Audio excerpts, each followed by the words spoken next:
Pleased to welcome our speaker today, who's Dr. Shari Breen, Head of Science Operations at the Square Kilometre Array Observatory, based at Jodrell Bank. I think it probably says all that then. Shari completed her PhD, which was on cosmic masers, at the University of Tasmania, following which she was awarded a prestigious Bolton Fellowship at CSIRO, Australia's National Science Research Organisation. There she led major surveys that mapped maser emissions across the Milky Way, helping to refine our understanding of the evolution of high-mass star formation. She was also awarded an ARC DECRA Fellowship and later recognised as a L'Oréal UNESCO for Women in Science Fellow. In 2016, Shari moved to the University of Sydney while continuing major collaborations in radio astronomy, which brought a growing involvement in the SKA project. She's now a key member of the SKAO team, having traded Australian sunshine for the rain of the Cheshire Plain. Shari is also a passionate advocate for public engagement and diversity in STEM, regularly speaking at festivals and in media interviews, and inspiring new generations of scientists. She's going to talk to us today about the SKA, the 2 largest radio telescopes in the world. All right, thank you very much, Peter. It's really a pleasure to be here today. Do you know, it's been so sunny in Cheshire recently, I'm not even sure that it's been better in Australia. That's actually the very first time that anyone's given me such a lengthy introduction, so thank you very much. So I'm not expecting that many of you will know me. I mean, obviously, Peter's just told you that I come from Australia, and I was lucky enough to attend the University of Tasmania. Tassie is a great place. Tassie is considered an extremely small place in the scheme of Australia, but actually it's half the size of England, but it has only 500,000 people in population. So the population density in Tasmania is clearly much less.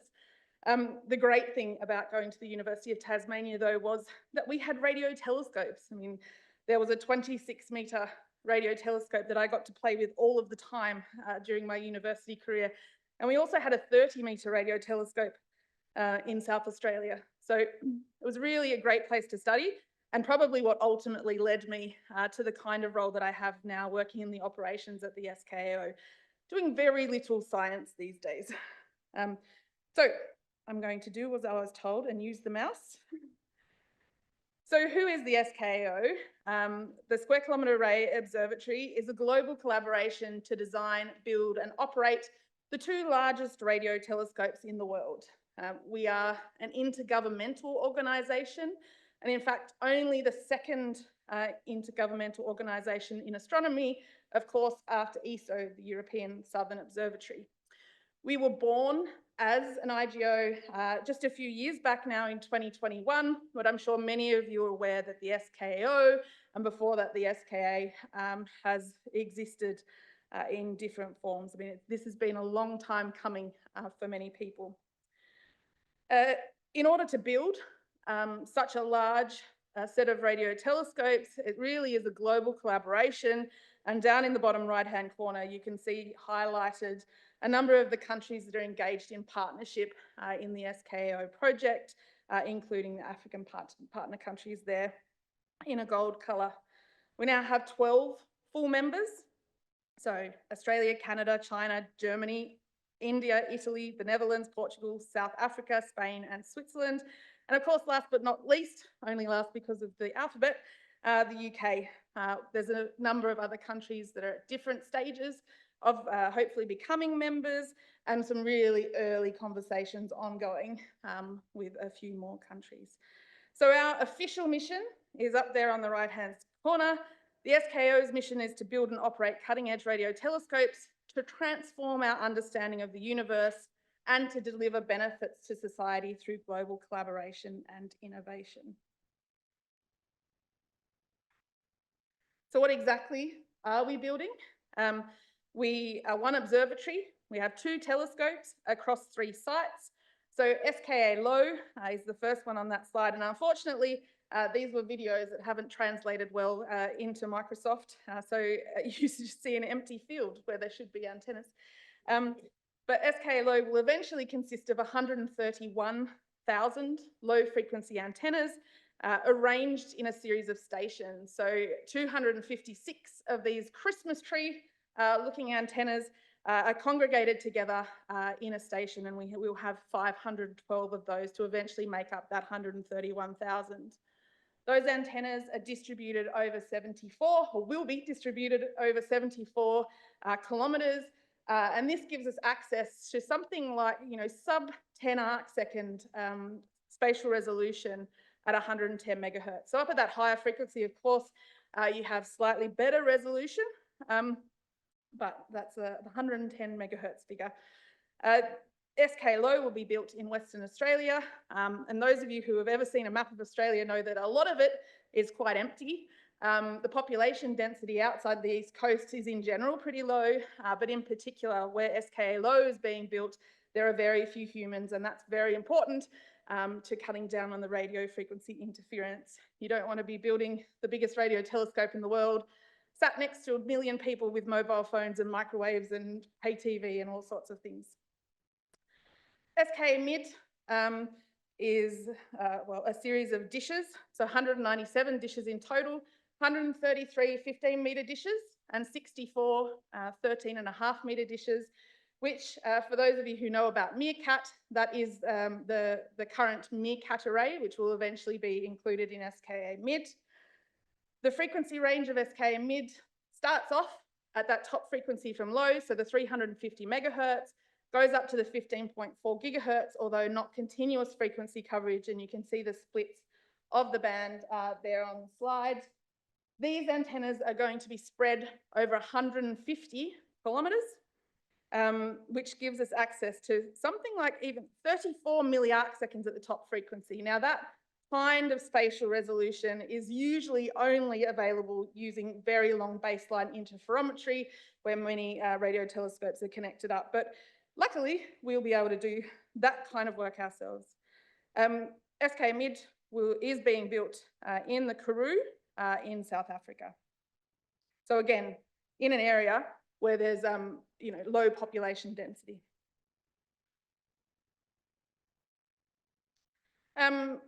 The third site is, of course, headquarters in the UK, and this is the site that I work, and we're lucky enough to stare at the Lovell telescope for most of the day. That's my dog, Bailey. We call him the director of goodness in the office, and you can see that he is so prepared for work. He has a tie on, even with an SKAO pin. Some key figures on this slide as well. The construction cost of the SKA in 2021 numbers is 1.3 billion euros. We're heading to a very special phase called science verification towards the end of next year. Science verification is the stage where the astronomers from across the world get first access to the SKA, can begin doing their science, and we intend to be fully operational around the turn of the decade. So here's a few numbers on this slide. Some of them I've already covered, but something I haven't mentioned yet is, you probably already clocked this, but with a really big radio telescope, you end up with really big data. And we are anticipating delivering up to 710 petabytes of data every year in data products to our astronomers across the world, which is a lot of data. And that has some consequences that I'll tell you about in a minute. We anticipate delivering transformational science for around 50 years. And so one of the things that's really important for the SKA is to not just to design a telescope that is appropriate to the science that we know about now, but design in as much flexibility as we can, so then we can respond to the changing science landscape in the future. I always think this is nice to think about. I mean, when I have always thought about the construction of a telescope, I think about the construction of the dishes, the construction of the antennas and all of that. But it's more than that. I mean, just the construction of the antennas is a massive logistical challenge. But it's all the other stuff that you need to construct the antennas, right? Like, here's a diagram of the layout of SKA-Mid and SKA-Low. So mid's the one on the left, low's the one on the right. And if you remember, mid's about 150 kilometres across and low's about 74. In order to have these telescopes, we need to build for mid 450 kilometres of road, We have to lay 650 kilometres of fibre, 250 kilometres of power cables, and foundations for the antennas, of course. And a similar story for low, 230 kilometres of tracks, 670 of fibre, 325 of power cables, and 103,000 steel sheets to lay these antennas on. Other things at low, and I think I've got a picture of this at the moment, but I mean, we have things like airstrips and other, you know, we're working in an incredibly remote location, and just recently the temperature has been something like 56 degrees, feels like 56 degrees when people are constructing these antennas, and so they're really harsh conditions. So I touched on the fact that we're delivering a whole lot of data, and that really means that we can't work in the same kind of regime that most telescopes have done in the past, where astronomers either go to the telescope or don't, if it's a surface observing telescope, and then they get their data online. They download it and they do something with it. When you've got 700 petabytes of data a year, you can't really do that anymore. I mean, really, you need to take the astronomers to the data rather than take the data to the astronomers. And so in order to do that, there will be a SKA Regional Centre Network, which is a federated global network of SRCs that will provide the users access to data, host all of the data for future use, so host our archives, and support the SKA community. The SRC network is expected to receive, curate, and make available all of that 700 petabytes of data products per year. So the astronomers will go there, they'll access their data, they'll do all the things that they used to do, although perhaps starting out with a much more processed data product than they would have in the past, do all their visualization and their analysis, and then publish their data from there. So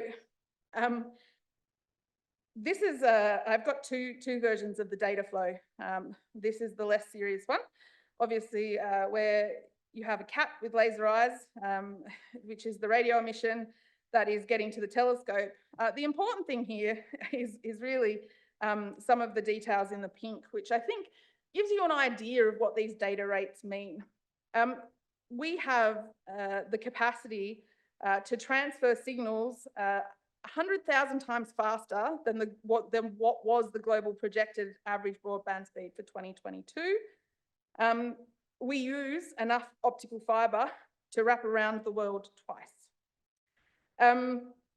Data products are sent, obviously, well, probably not obviously, to Perth and Cape Town in order to make the astronomy data products. And the amount of data coming out of those supercomputers every year would fill 1 million laptops. And if you think about a standard laptop, the standard-ish these days, laptop that has 500 gigahertz of capacity, gigabytes of capacity. The compute required to reduce all of our data it basically need to be as good as what matched the world's best supercomputers in 2019. So here's a bit more of a sensible sensible diagram, which shows you what the data rates are at each stage, coming off the telescope into our different processing stages. Now, these may or may not mean much to you, but the big figure is that we are delivering across the border, the telescope boundary, from our data processor to these regional centres at a rate of 100 gigabits per second, which is a large amount of data. Obviously, to be spending so much money on a telescope, it has to be quite a lot better than the radio telescopes that have come before it. And this is a poster that's getting on in years now, but I thought I would show it anyway, because it tells you, some of the key figures that astronomers tend to care about, right? It's resolution, how much detail they can see in their astronomy objects, survey speed, how long does it take to look at a patch of sky, and sensitivity, how weak are the signals that we can detect. And this shows you here that in resolution, we're 1.2 or 4 times the resolution of other telescopes, but we can survey areas of the sky 130 or 60 times faster, depending on whether it's low or mid. And we are more sensitive by a factor of, a few 8 and 5 for low and mid, respectively. Okay.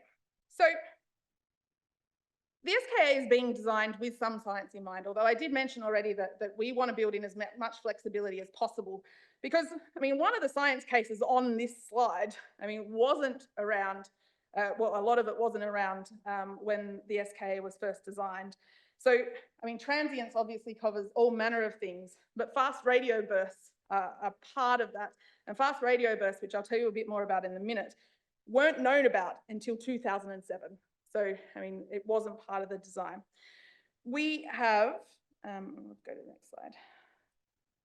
At the moment, I mean, the anticipation for the first science within the community is really growing.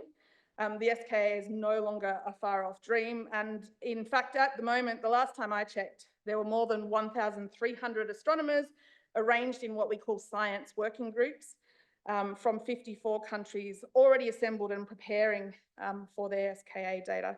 So these are the names of the science working groups here: cosmology, cradle of life, magnetism, pulsars, our galaxy, which I have a particular bias towards, which will come out in a bit. I'm going to skip over that slide because I realised I put two versions of about the same slide on here. So what are the key big questions that the SKA is aiming to answer? In Cradle of Life, it's how do planets form? Are we alone? I mean, the search for extraterrestrial life is something that interests a lot of people across the world, not just astronomers. Was Einstein right with the general relativity? In our galaxy, how does matter cycle between stars and the interstellar medium? And I would say more than that. I mean, one of the things that really drew me to astronomy in the first place was when I first realised that amidst all of these beautiful, clear images that we are inundated with for other galaxies, which clearly, I mean, if they're face on, show you how many spiral arms they have, whether or not they have a bar and all of that, we don't really know what our own galaxy looks like. Obviously, because it's quite hard to take a picture of our own galaxy. We also don't really understand how stars form. And that, to me, that really blew my mind, because thinking about all of the detailed studies that we do of other galaxies, but yet we don't really understand the building blocks which makes them up. Cosmic magnetism. What's the role of magnetism in everything? I mean, going to astronomy conferences, I don't think I've ever been to an astronomy conference where somebody hasn't said, but what about magnetic fields? I mean, because in all of our modelling and all of the work that we do, we tend to put them in the too hard basket. So finally, understanding magnetism would be a great thing to achieve. How do normal galaxies form and grow? What's the transient sky look like? Cosmology, dark energy, cosmic dawn and the epoch of reionization, all massive questions. Going well. I have a few slides on the science. I just wanted to check the time. I may or may not use them all, but this first one is about being able to derive a movie of the evolution of hydrogen in the universe. So SKA low will be able to observe the evolution of hydrogen to make a movie of the universe from its dawn until the formation of the first modern galaxies. Magnetic fields. As I said, you know, what is the role of B fields in the physical processes that determine the structure and evolution of the universe? You know, right from those local small stages of star formation through to the entire galaxies and beyond. Very big question.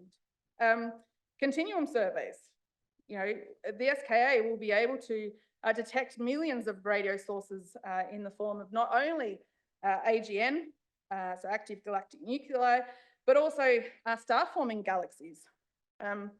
We could use these to measure the star formation rate of the different epochs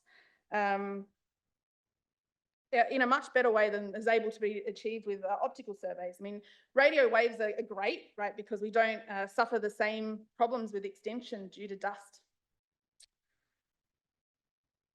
I did mention a little bit of star formation already, but just understanding the detailed flow of mass and material through the different stages of the interstellar medium. One of the ways that we can do this is looking at evolved stars. Evolved stars towards the end of their life impart massive amounts of mass and kinetic energy into the surrounding environments. How are they, what is the impact of that? One of the ways that we can look at it, and the image down on the bottom left-hand corner shows you a series of water mazes that are located in the shells around the evolved stars. And observing them gives you a good indication of what's happening in that ejection of material.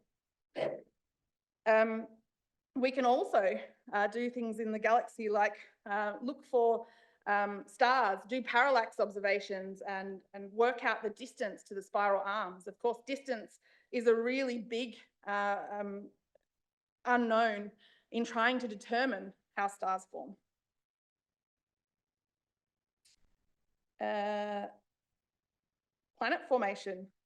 This is something I think is really cool because the coagulation, I always forget how to say that, of micrometer-sized grains, we know happens around stars and is the first step towards star formation.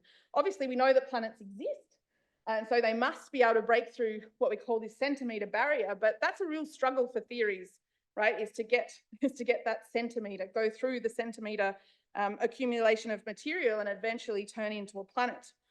SKA is really well matched to the resolution and also the frequency ranges needed to look at that scale within the formation of planets.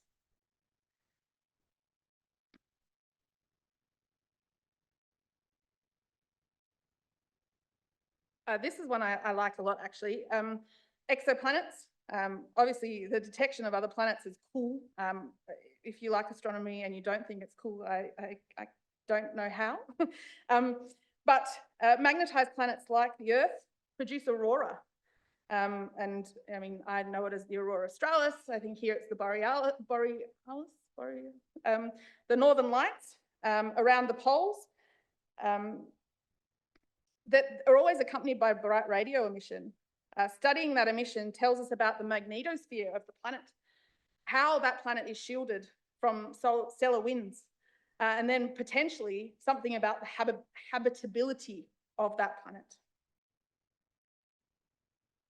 Fast radio bursts, as I mentioned earlier, I mean, they weren't detected until 2007 in archival data from Parkes, the radio telescope in Australia that's famous because it was on the movie The Dish. I don't know if that made it to the UK.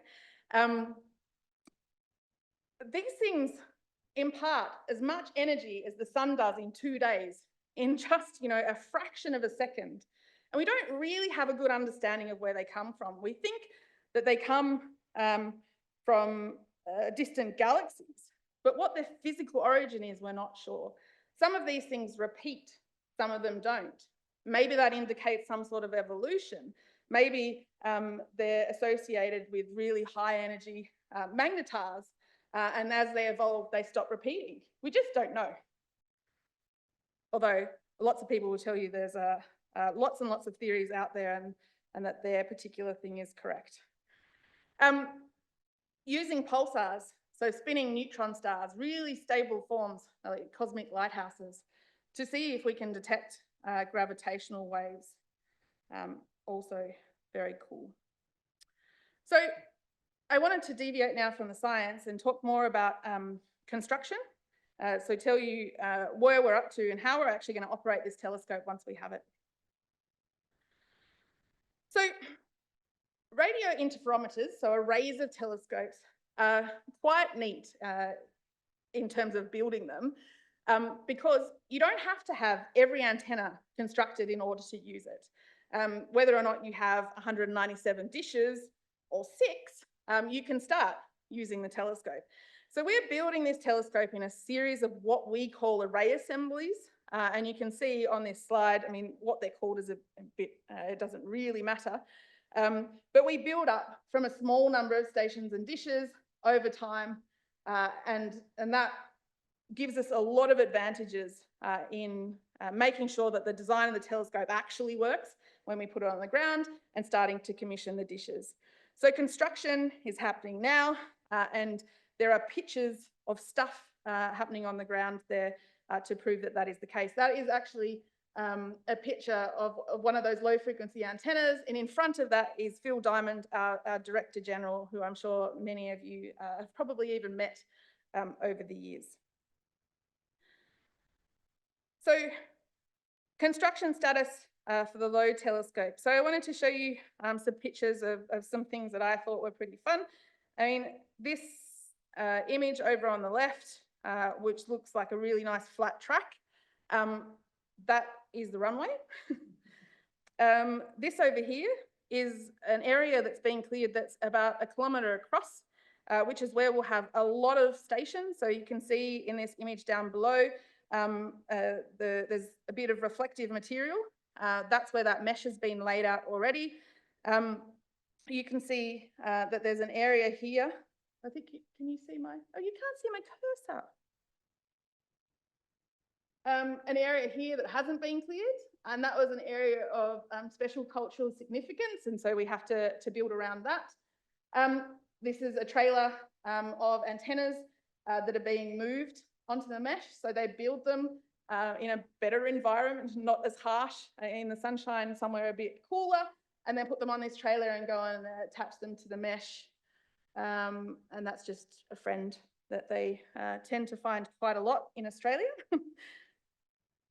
I should just say that we have 4 stations completed now in SKAO, and we have something like 12 stations worth of antennas on mesh, and that's 3,000 antennas, which already seems like a lot, but if you think about our goal to build 130,000, there's still a few to go.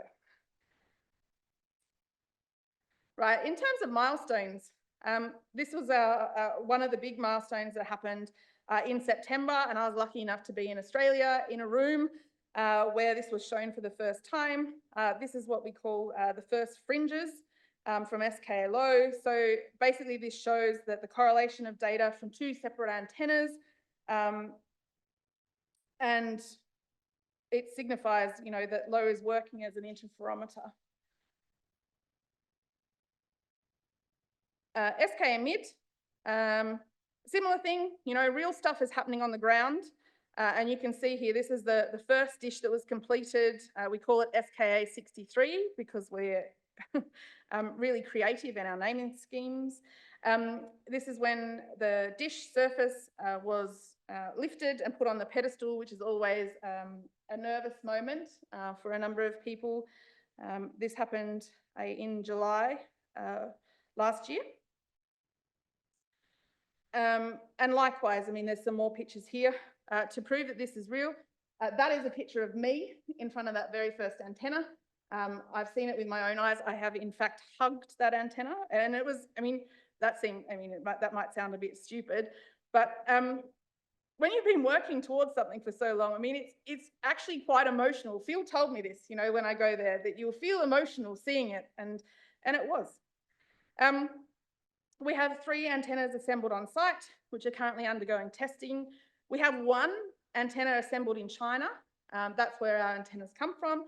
And that actually helps us quite a lot, because if we detect something wrong with the antenna in the field, it's much easier if it's able to be recreated where the telescopes come from, and so we can troubleshoot that. Right, so the next stage is, of course, after construction, is commissioning. Quite a big job, commissioning a telescope like the SKA. Likewise, we've already been through a few milestones with SKA-LOW. This is the first image that was released from LOW. This was released for the IAU in August of last year. This is obviously not groundbreaking in terms of an image of the sky, but it shows you all the right things. There's a bright patch, which is the galactic plane. Cent A is there and visible, it's in the right place, and M87 over here. This was created only with a single station, but you know, nonetheless, it gave us a lot of inspiration that things were working well.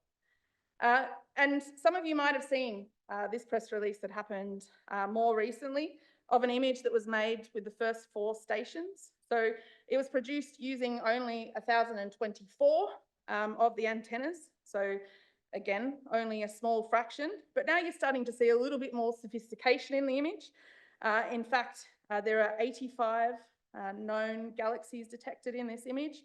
And eventually, we believe that the SKA in this same field would be able to detect something like 600,000 galaxies.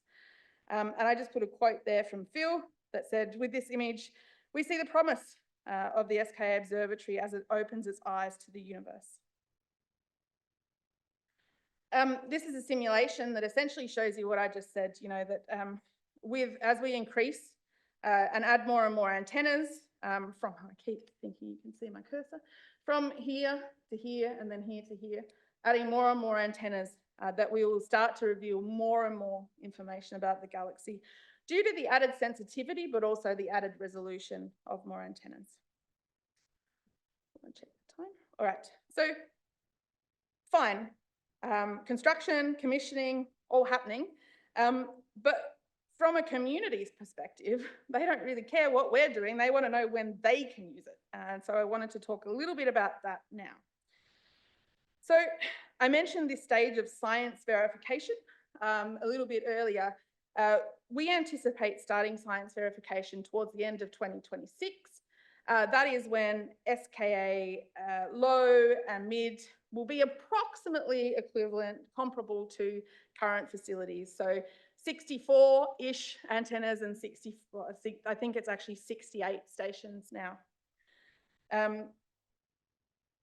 That will keep going. Science verification is basically, it's a full dress rehearsal for the system. So it's not like normal when astronomers would put in a long proposal and they, for some period, would own that data and they would beaver away at it. In science verification, astronomers within the community will say, you know, my favourite source is Orion. Can you please observe Orion? And we'd observe it and then release that data publicly. I mean, the idea being we want as many astronomers as possible having their eyes on that data to make sure that we can validate it, that we can verify that everything that we have done is correct before we go into full operational cycles. The next milestone, obviously, that astronomers care about is when we go to a proper operational cycle. And we, as I said before, we're expecting to do that around the turn of the decade. So I already mentioned to you, you know, we don't have to wait for the telescope to be complete before scientists can use it. So why would we? That's why we're doing this phase of science called science verification in 2026. I might have already said all this. Because the telescopes will be comparable to that of those within the community at the moment, it means that they'll have the sensitivity comparable to that. So I think that means that astronomers should be really excited about using the telescopes even in this stage. It's great. I mean, science verification is great for many reasons, but it does allow the scientific exploitation and fostering that early science return and hopefully getting the community quite excited about the promise of the SKA. I mean, it will be a hint towards what's to come.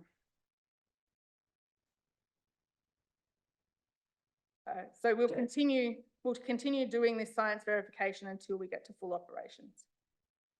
So because I work in operations, I wanted to talk a little bit about the operational challenges that come with a telescope like this.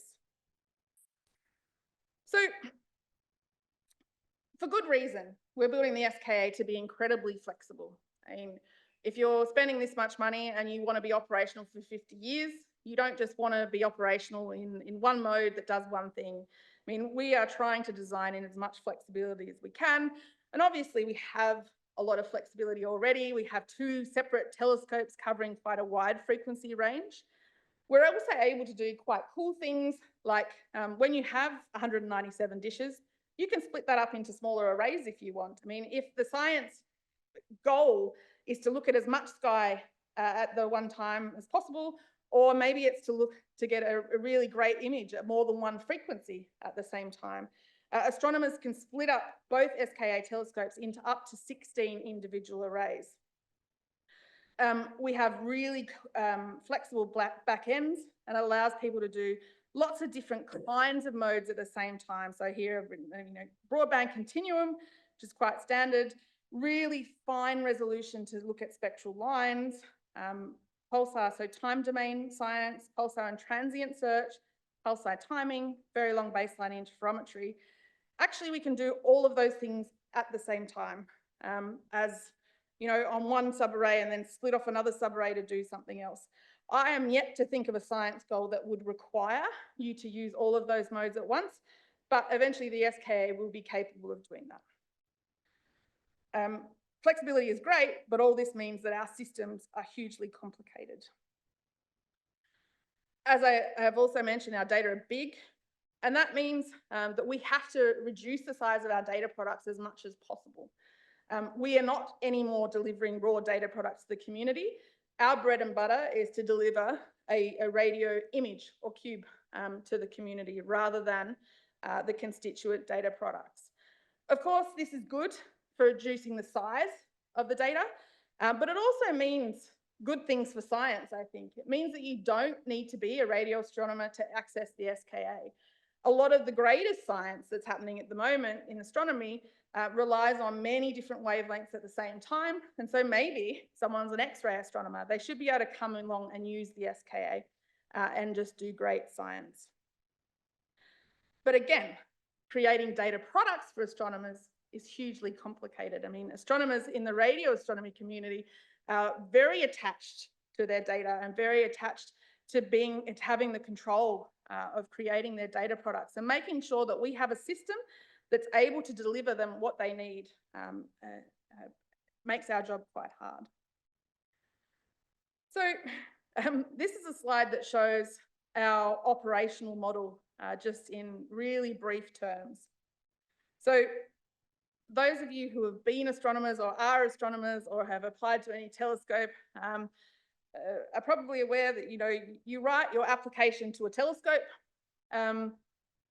You request telescope time, usually. For some telescopes, it could be a sensitivity that you request. For us, it'll also be a request of the processing capability, the processing that's required. If approved, the observations will be taken. In this case, I've drawn mid.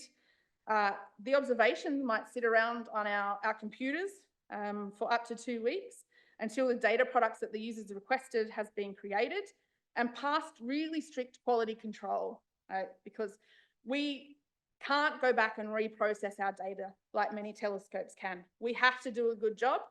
We have to know that the data product is okay, because as soon as we know that, all of the raw and constituent data products will be deleted.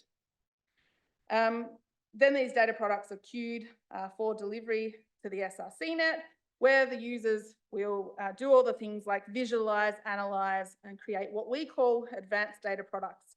And on here, I repurposed this slide. We don't expect that all astronomers are computer scientists or have good HPC experience. And so we're doing our best, even within the SRC net, to think about what are the kinds of things astronomers want to do and come up with workflow templates. And so astronomers can just come along and say, you know, I want to do that same thing that everyone else has done before, and I just need to put my information in. Then data products will become available to everyone after a year. So the proprietary period covers the astronomers for 1 year, and then after that, anyone can access them. So with all that level of complexity, how are we planning? And I just wanted to focus on one thing, which I'm hoping I still have time for. It's just a couple more slides. Something my team has done recently is a piece of work called A Year in the Life of the SKA. Now, you might already know what I'm talking about just from that title. But what we did is we simulated what we expected to be doing in a whole year on each of SKA, mid, and low.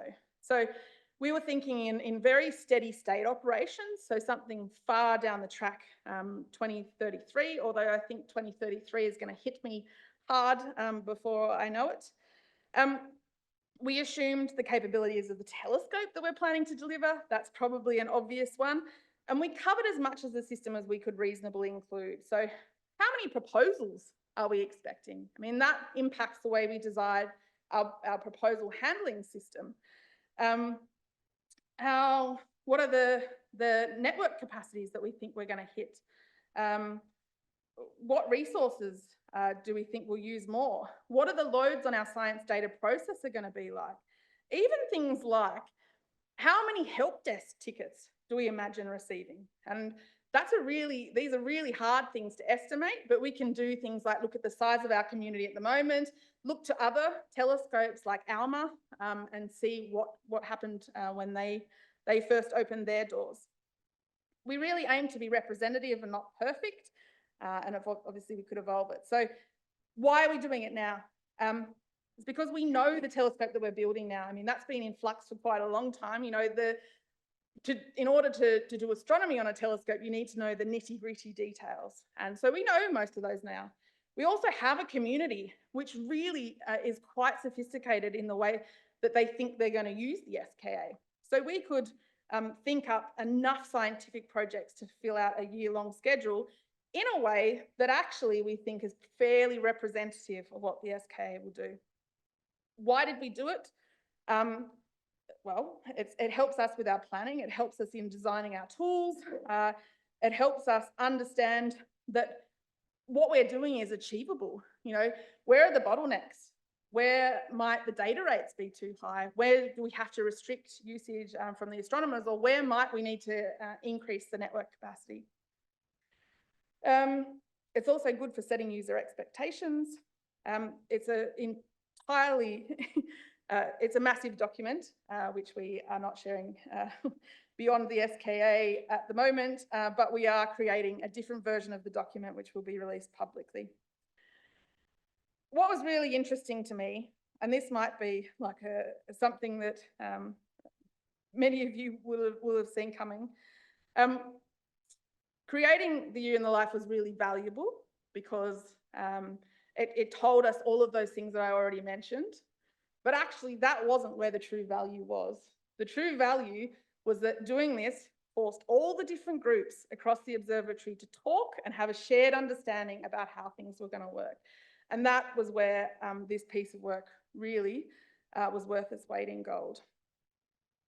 Now, I'm not intending to go through every detail on these slides, but I just wanted to give you a little flavour for the kinds of things that we worked out from this work. So we worked out approximately how many key science projects we were able to do in a year. So for us, key science projects are large projects that require a lot of observing time, a lot of resources.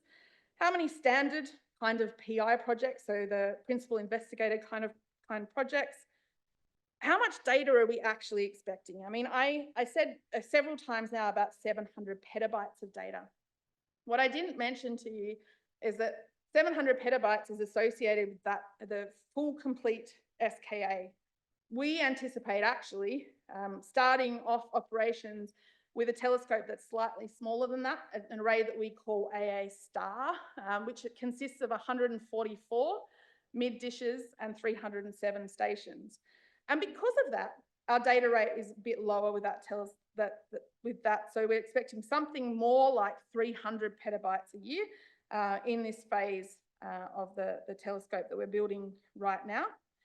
We could look at things like how much we expect the different receiver bands to be used on mid. So, I mean, that's down here, you know, 26% at the low frequency and 11% at the high.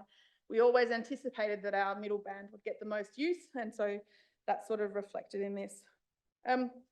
What modes are used the most? So what kinds of, what's the impact on the telescope resource usage? What data products do we expect to deliver? And this is really helpful actually to the designing of our SKA regional centre network, because depending on the kinds of data products that we're delivering, that really impacts the system that they have to provide. So that's been quite helpful. How often do we expect to be using the full array? How often do we expect to split that array up into what we call subarrays? You know how I said that we could split it up into up to 16 arrays. So that's been very useful for our planning. Right, so that is all I was intending to cover, right on 45 minutes. So I hope you will see that, you know, the SKAO construction activities are really proceeding now. I mean, there's real stuff happening on the ground, metals moving around, dirt's moving, and we are looking forward to science that's clearly on the horizon. And I tell you what, I mean, we can't wait. It's really exciting to think that in just over a year's time, we'll be able to deliver data products to our community. So thank you very much. Thank you very much for a fascinating talk. The realities of doing big science. It doesn't happen by magic. No.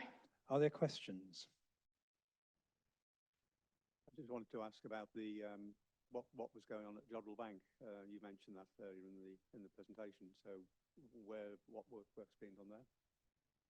What work's happening at Jodrell Bank? Yeah. That's where our headquarters is. So we have, I don't know now, I mean, it seems like we have a welcome new staff member every week at the moment. And so we're somewhere between 150 and 200 staff at headquarters. We do a lot of the planning there. A lot of the execution, of course, happens in country.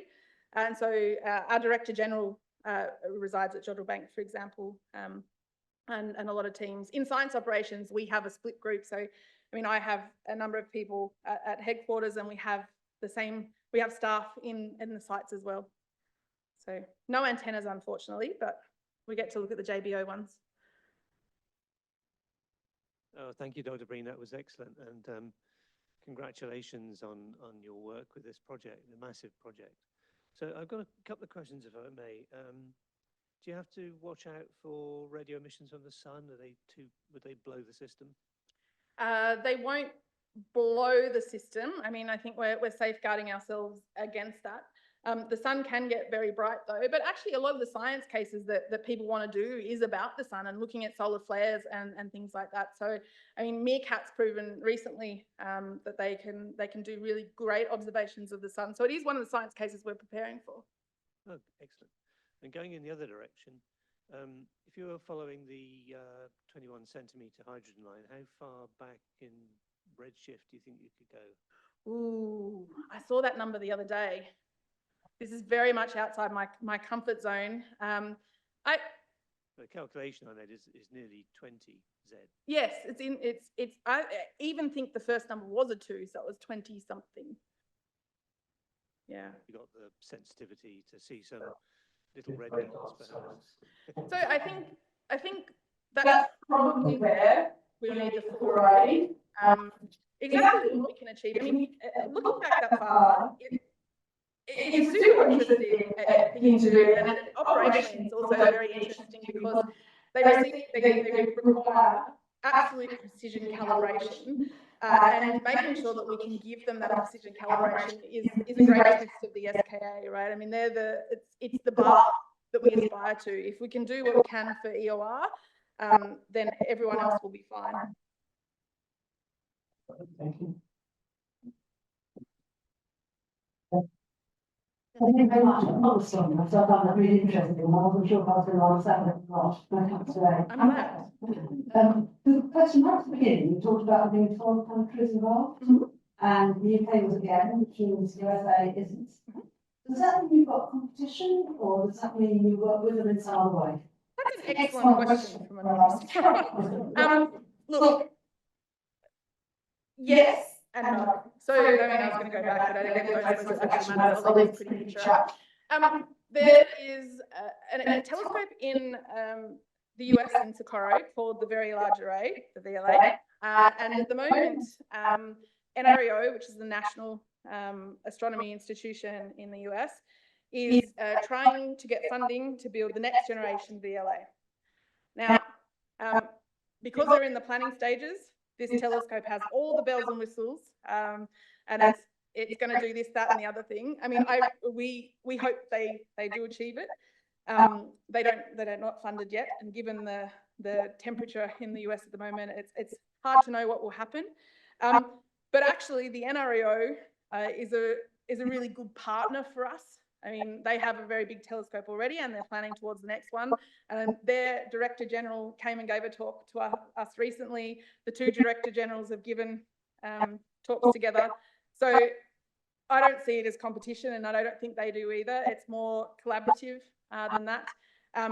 even things like just recently, we were talking about how we were going to do our proposal handling. And one of the things we did first was look at their code, the way they do it, because in their mind, why would we do something if they've already done it? So it's very much collegial in that way.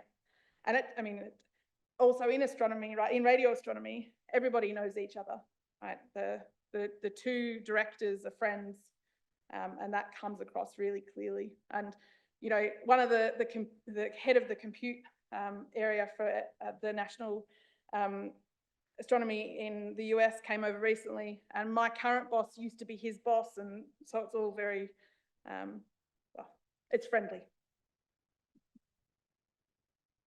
Pat, are there any questions online? Nothing? Hi, thanks for a very interesting talk. Clearly you're building a great facility here. Do you form any views about how well prepared the UK science community is to make best use of this? And are there actually investments that we need to be making in this country? That's another great question. The UK is probably in a very strong position. The UK has a long history of doing radio astronomy, and quite like Australia as well.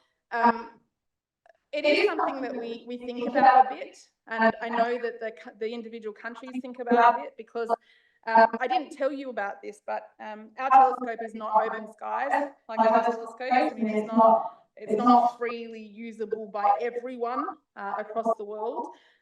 We will be delivering time on the telescope in proportion to the member share, so basically the amount of money that you've put in. And because the UK is a host country, the UK gets quite a large fraction in that. Obviously, there's more things that could be done. In astronomy, it's hard. I mean, there aren't that many jobs, and are we ramping up jobs fast enough? I'm not sure. But the UK is not, you know, a big concern. I think the UK is going to do really well. Can I just ask a question about that? Is the project fully funded to completion? In other words, is there a straight line to the full array, or are you kind of having to persuade people to put money in as it goes along? So in other words, you're building in phases? Yeah, so we are building in phases. And if I show you this, I mean, I sort of skipped over this, but let's talk about it. So these are the array assemblies, and it tells you how many dishes and stations. You can see that we get to this AAA star here, and then there's a bit of a gap. AA star is basically the telescope that we believe we can build with the money that we have committed at the moment. So, I mean, it's obviously more complicated than the numbers of dishes and the numbers of stations. I mean, there's a lot more under the hood. But that's, you know, the overall metric. Exactly how we get from there to there is unclear. So you'll see here the dates of what we call array assembly 4, which is the completed array, with that 197 dishes and 512 has that 2B TBD associated with it. I'm extremely hopeful. I think as soon as we start taking data and people are getting excited about the science and the potential of the SKA, then we'll get there. But of course, this is slightly above my pay grade. This is more a Phil Diamond thing. He's definitely, I'm sure, working very hard towards securing the money to complete the telescope. Thanks. And there will be a collection on the way out. Any more questions? No. Okay, well, in that case, I'll thank Sherry once again for a fascinating talk, and it is really very exciting to be informed about a project as huge as this in construction and set to revolutionize our understanding of the, I mean, everyone says that, of course, but it will. It's quite amazing. So thanks very much for a super talk. No worries. Thanks very much for having me.